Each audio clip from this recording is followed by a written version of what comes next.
Greetings and welcome. My name is Thomas Stott.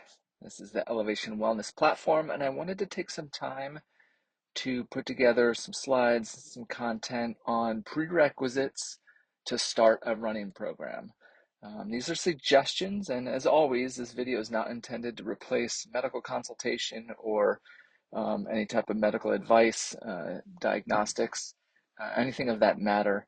But wanted to take a few minutes to go over some suggestions of things that I look for if somebody is looking to start or get back to or recommence some type of running program. Let's go ahead and get into it. So the first three things that I look at have to do with joint mobility. Now we're looking in hotspot areas of recurring injury or frequency of injury, and definitely the first place I'm looking at is the lower legs, between the feet, the ankles, what a lot of people call like the shins, right? The tibial shank, anything around there, Achilles, calf, anything within that calf complex, plantar fascia, post tib, the little devil. But all these things in here, we got to look at mobility first. And we want to have a check at mobility first because we get so much shock absorption from the tissues from just below the knee down, uh, up to about half our body weight when we take a stride. And when this happens, we need to make sure that the skeleton itself has the ability to dampen, right? Has the ability to shock absorb. And then produce power down the road, right? But first, shock absorb, definitely a must. All those eccentric forces, that eccentric load.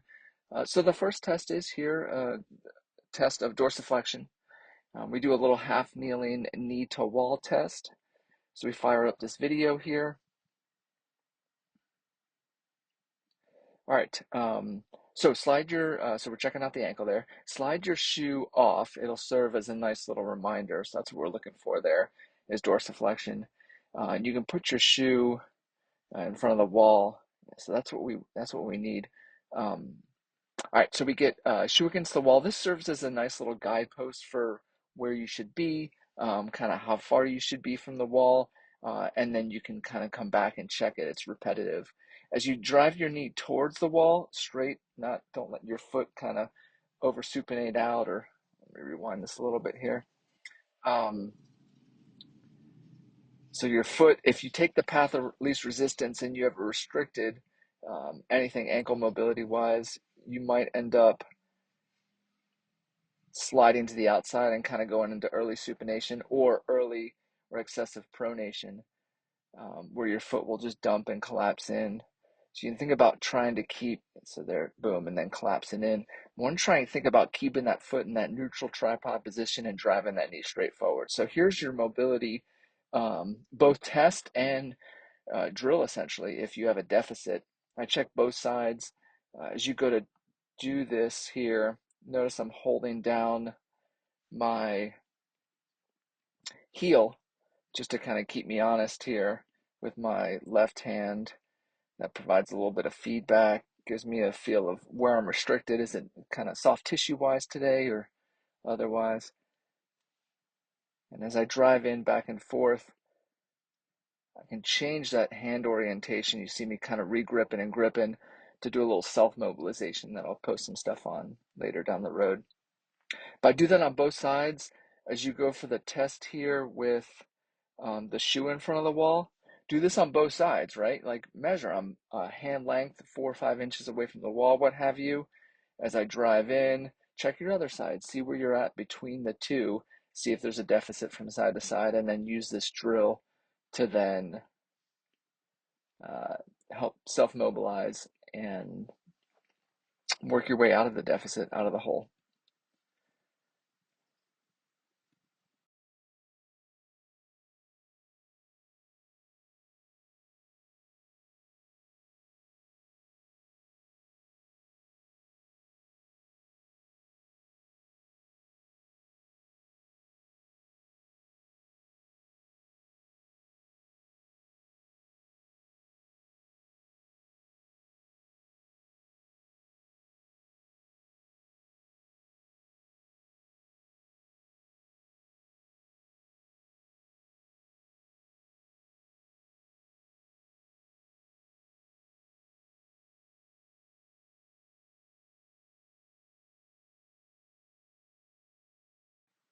So then immediately, and I do this very much in combination with the ankles because the hips, ankles and the hips, there's so much that happens in the knee that gets blamed on the knee that has to do with the actually with the ankles or up at the hip joint.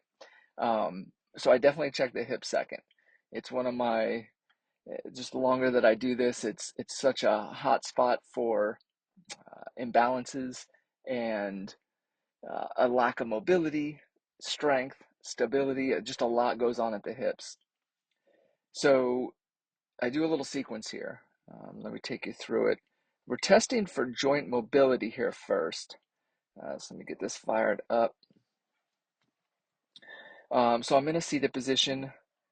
Notice I'll pull the toes back. I gotta keep the cursor there. I'll actively dorsiflex. And then I'm slowly dropping from side to side. Call these like seated windshield wipers. Cool. So slowly from side to side, not forcing anything, not trying to shove my knee down. Wow, look at that timing. Good job, coach. Yeah, as I slowly move side to side. Now, if that feels sticky or doesn't feel right or feels stiff, here's how I kind of reverse it. So this is a regression, if you will. It opens the hip joint up so I can go from supine. Let's go back just a second here. So from this position here, it's that same windshield wiper drill. If you feel like a little bit sticky, and what I mean by sticky is something feels pinchy, something feels painful is definitely a good cue to look for that we don't want to push through. Anything just doesn't feel right. It doesn't feel smooth. Open up the hip joint. So you're lying down from this supine position with your knees bent. The hip capsule itself, that joint space is opened up. It's not compressed. So you should find easier movement. All right. So regress back to here and then progress from there. The next step being once you get this and the motion is clean and clear, if you're getting popping and clicking and pain in this position and it's happening like every time you move, I would go and see somebody. I'd stop self-assessing, especially if it's painful. Let's get that looked at. But if you go back to this position and you're like, I'm clear here, the progression is to pop up supine here on elbows. Now we start to close the hip capsule, capsular space off as you're moving side to side. And now I'm seated upright. Here goes back to my original test. Now I'm using it as a bit of a mobility drill. So active range of motion, hip internal external rotation from a flex position ends up being a really good chance to do this, to have some effective,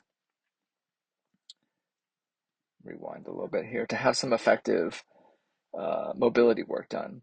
And then if that's easy, now we can move on to something we call, so in this position, people have different names from it, from 90-90 to shin box. I call them 90-90 shin box transfers because you're transferring from side to side. So boom, drop down, up and over. You can use kickstand hands if you need to. Here I'm trying it without. Boom. So I love to do that earlier in the morning, wake up, move around, come down the stairs. Might make some coffee a little bit first, take the dog out, and then before I'm heading out for my run, I get the hips. This is part of my daily mobility routine. I get the hips going.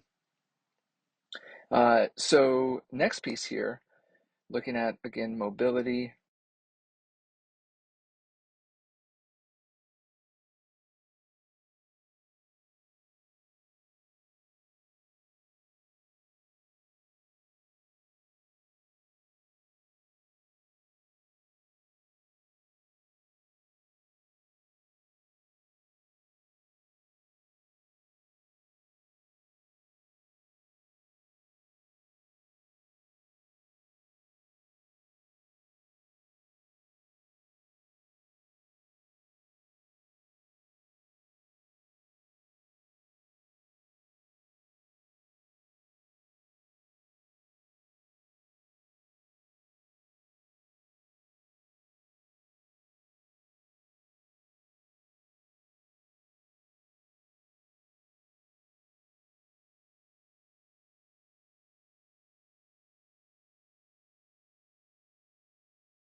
is we look at the spine. Now, here's where it's a little bit, I don't want to say counterintuitive.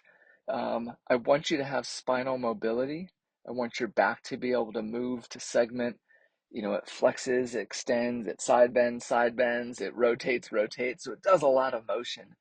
But oddly enough, in running, like in a lot of sports, it's we want it to be stable, right? We do a lot of anti-rotation exercises to stop it from excessively rotating, to stop that like power loss, right? As I'm driving my arm back, I don't want to be all wiggly through the trunk, and I lose that power transfer from upper body to lower body and through center of gravity. But the we still need to be mobile, right? If you are really restricted in, say, your thoracic spine movement, it'll make it harder for you to maintain your posture while you run, walk, hike, backpack, ruck. Any of these things that require you to be open, uh, really any of these things that require you to breathe, because with an already kyphotic thoracic spine, one that's naturally rounded forward, if we lack motion and the ability to rotate and open up through there, it can catch you into trouble. So there's a ton of ways to test this. I like this quick and easy little lunge assessment because I get to look at, um, I can close the hip space off. I can look at lower trunk rotation. I can get a glimpse into how their upper body rotates as well, how their thoracic spine motion is. So let me get this going here. Now, a lot of times with somebody with some instability in the hip, I will have, I'll switch their legs from this position. I'll have their right leg forward and their left leg back. So it closes off motion in that front hip, and I'll put like a foam roller or a ball between the wall in this case, it's a some fencing, some siding, and their knee. And you've seen videos like this on YouTube, or if you're in this running and fitness space, you've probably seen something. Create a lot of stability there, forces you to remain in a position and isolate some motion. But in this case here, I have a hip opened up. There are different ways the takeaways. There are different ways to test things and tease things and isolate things so I don't get stuck on the exact position. Go back to playing here. So like I said, I have my right leg back, stack my arms up, kind of like an open book position from yoga or like mobility here. As I'm trying to reach and rotate and extend my hand back, ideally want to be able to get pretty flush to that wall is solid. If you're about 8 inches, a foot off that wall, it's decent. And if you're stuck and you can't really get much past 90 degrees, then there's a deficit there. So here's that original position I was showing you, where I mentioned putting a uh, a ball or a foam roller between my left knee and the wall. You can imagine if my left knee is kind of driving in that wall, it creates a big sense of stability at that left hip. But back to my goofy self here. That was it. Just tested the other side here. Open book. See where you get to. I'm almost back there. I give myself a decent score there.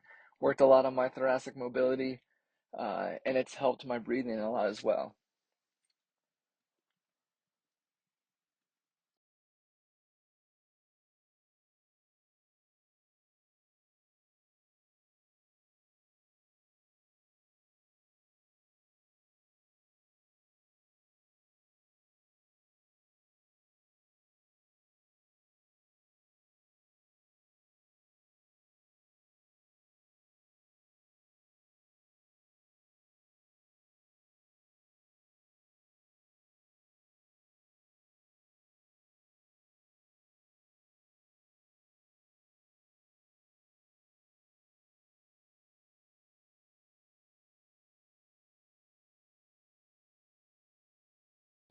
Okay, so let's get into, so I gave you three things for mobility, three hot spots to check out. Let me give you three hot spots to check out for muscular strength. We started with the ankles, right? So let's look at the lower legs first. This like gastric soleus complex, anterior tibialis, any of that musculature that wraps the tibia man, the amount of injuries and things I've treated and looked at over the years for those and coached uh, is too many to count.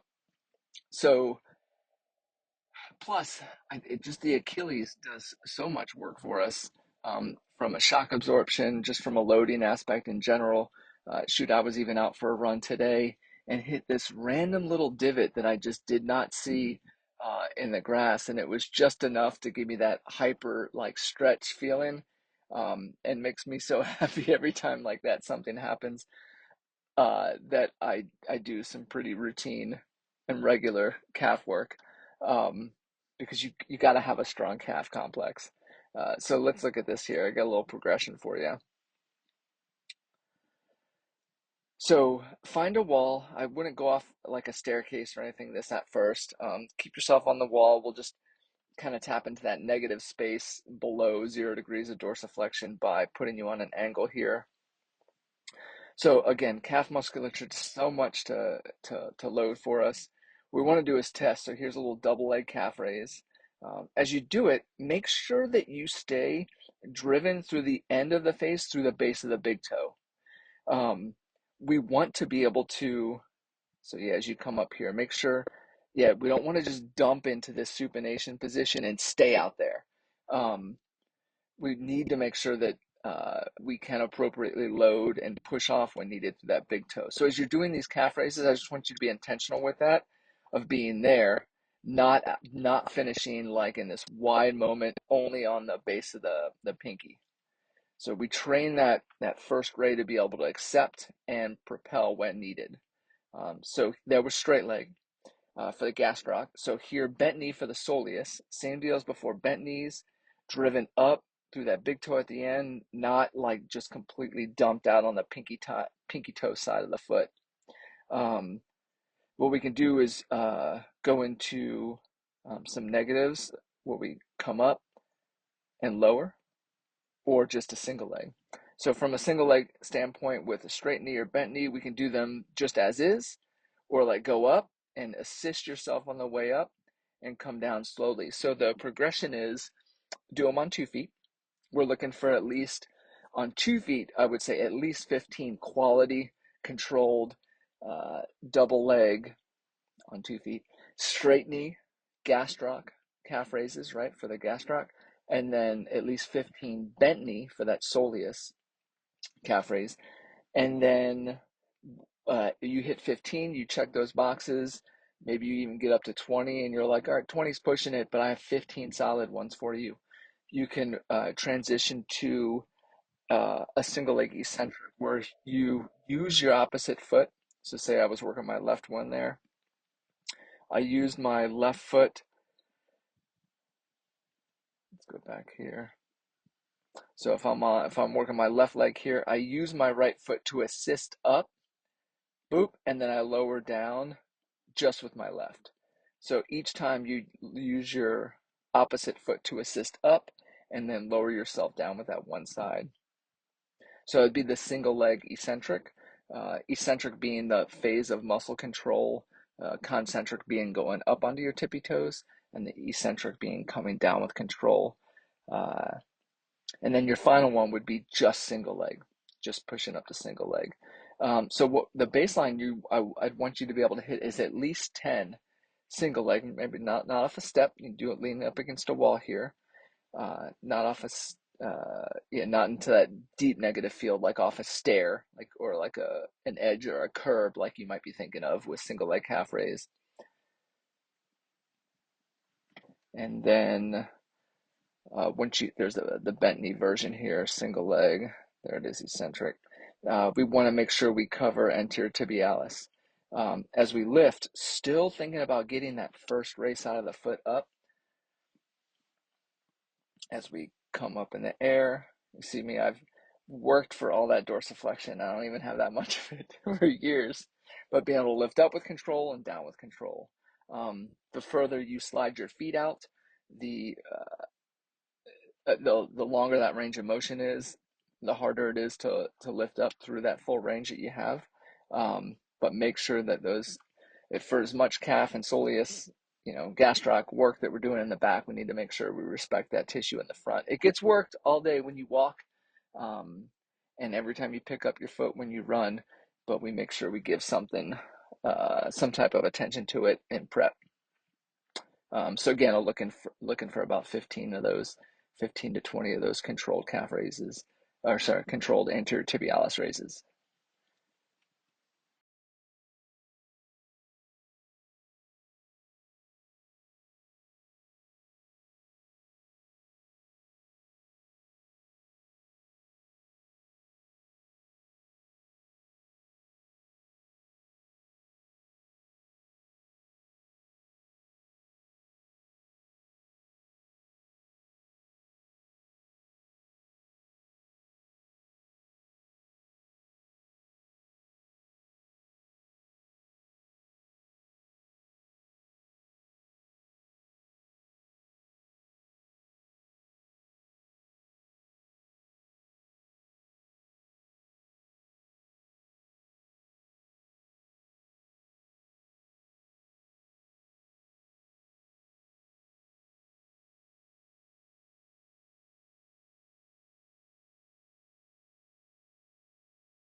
Okay.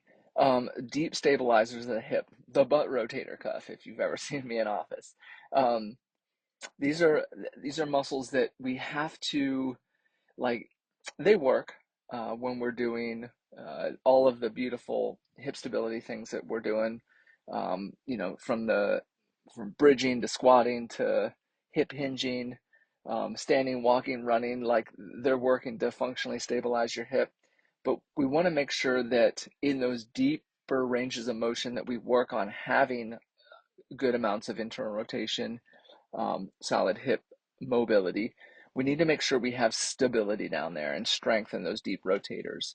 So here, when we get into this 90-90, the shin box position, you see me, I'm set up here to work my right hip right off the bat. And from this position here, I'm in hip flexion, upright. My hip is also abducted out to the side. So I've shut down some of the bigger uh, hip muscles already. I've put myself in a position where I can kind of tease out the work from some of this smaller musculature. Let me go ahead and fire up here. And as I'm in this position, I have my hand on top of my right hip. That reminds me not to hike my hip up and compensate in some weird way. Uh, So yeah, I'll move back and forth. So from that shin box position, still be dorsiflex through both feet, protects your knee position. Thank you, yoga, for drilling that into me over the years. So hand on top of right hip. I'm going to turn my chest towards my trail leg, my right leg in this case, and I'm just barely going to try and lift that knee off the ground. Notice my right hand isn't hiking way high up. I keep that down. So working my external rotators here, I can use my hand across my chest here. I lost that kickstand, makes it a little bit harder. And I can kind of lurch over like I'm in a pigeon position to be able to try and pick that foot up to work internal rotators. You see me coming upright. Ooh, I barely get it up. Make sure you get some motion. So lean forward as far as you need to feel like you're doing something without compensating. So I got my right kickstand hand down, my left hand on top of left hip. I'm working my external rotators there. I can cross over to make the position a little more challenging, and I can pitch forward here to be able to execute some internal rotation. So with these, it's a little bit different story in terms of I want you to be able to hit the position. I'd like you to be able to go through at least 20 to 25 of those and feel fairly symmetrical. A lot of people will have a left side that's wonky and a right side that you're like, I could do these all day. I'd still work your right side because it'll help you kind of remap to your left what it should feel like and where you want to be. But as you are as you feel like you're recalibrating things, uh, you sneak in an extra set on the deficit side. But you're looking for about 25 of those in each position, that external rotation position and internal rotation position, which then leads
us to posture. Okay, like my last muscular strength thing. This is where I see people, especially in conditions where we have a little bit more systemic involvement. Where we can get in trouble in certain positions like malls, where we can get compression through the thorax. When we lose posture, when we lose that integrity to remain long through the spine, it ends up leading to, I mean, a whole cascade of things, right? Like if my chest falls forward, my head then looks up. So I could be looking at compression through anything through my torso, compression through anything high up, upper cervical, uh, in the upper cervical space. So between boom there and boom there, I'm pinching off or closing plumbing or neurological tissues that need to be firing and working when I'm out moving, whether that's hiking, rucking, running, walking, any of the things. So a little postural capacity test at the wall here. Fire it up. Love this as a means to be able to kind of engage, or when people are like, how active should my trunk be? Like, I don't want to be flexing, but it's kind of hard for me to feel where, I'm supposed to be at. So there's my little posture check briefly. And you'll see this in the running form workshop videos, getting long and tall like Pinocchio with elbows out by your side. So here it is on the wall. Flip the palms up. This brings your elbows down by your side. Head is stretched tall. There's your little check like a puppet on a string. Cool. So from that position, can you maintain that? Yep. As you reach your hands up, notice we have palms. That's maximal ability. Can you get palms flat? Can you get thumbs back? I'm kind of doing these in backwards order, or fingers back. So fingers back being the easiest one. Um, as you move back and maintain that position through the trunk. So I'd start here of being able to bring thumbs or fingers back, as long as you don't have too much neural tension through those anterior forearms. But trying to get everything flush on that flush Y and stay uh, in a good position through the trunk as you do that. And when I'm tapping myself right here, what I'm making sure that you're not doing is, naturally that lower back has that arch. I'm making sure that you're not finding, you see my me trying to have more extension in my lower back. I'll try and find that forearms flush to the wall by extending or arching my lower back more, and we don't want to do that. So you need to stay hunkered down a little bit. That's why I'm patting myself on the tummy to remind myself to stay active there as I reach back and up. You still need to be able to breathe in this position too. So it's a good little test. Shoulders are down. Can you hold that position there for a couple seconds without holding your breath? I'll say 3 to 5. It's a good drill to just keep in. A great one to work with athletes, with younger kids, especially in our like phone tech-driven society of the forward position. Can we be long through the spine? Can we be active where we need to be active?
What does it mean if you don't pass these tests?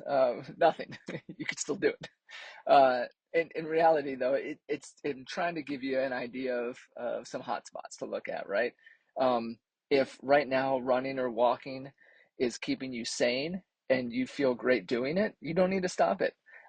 What I always try to stress, and I'll continue to try and stress, is enhancement.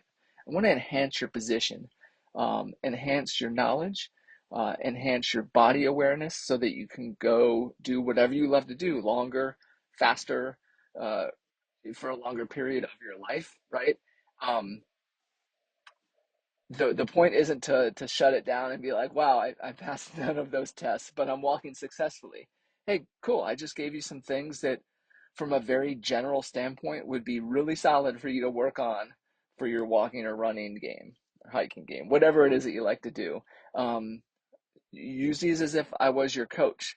And if your coach told you, like, hey, I was looking at your swim stroke and I found about 6 things that we can work on over time, how would you take that information? Would you shrug it off or be like, well, I guess I should just quit swimming? No, no, all right, let me digest. What could you work on? One thing at a time. What's one thing I could start on today, tomorrow before I head out that might help me find, more fun in this space? Maybe, a lot of you, all of us normalize things.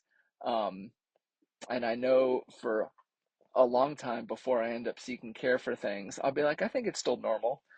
Maybe you've normalized some of the pain that you've dealt with in your lower legs, and we just opened the door to help you start to address it. Who knows?